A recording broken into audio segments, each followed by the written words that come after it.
Our weakest moment is God's greatest opportunity.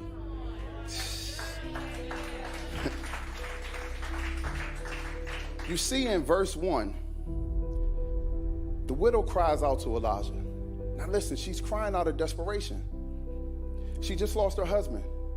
She lost her priest of her home. She lost her protector. She lost her provider. And she was not about to lose her boys.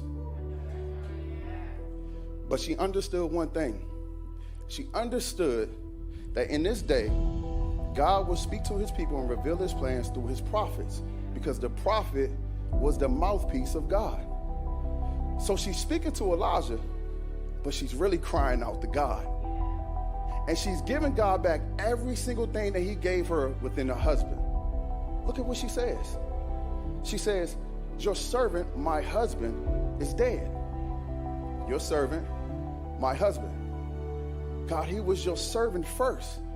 Then he was my husband. And as your servant, I saw him in the school of prophets developing the ear for God. As your servant, I saw him fear the Lord. It is because the husband had an understanding of God that she didn't have to lean into her own understanding when this tragedy happened. He established the blueprint. See, can I just talk to the fellas real quick? Can I just talk to the husbands real quick? See, this is why it's so important, husbands, that our wives and our children see us in our word day and night. This is why it's so important, husbands, that they see us praying over them and with them every day.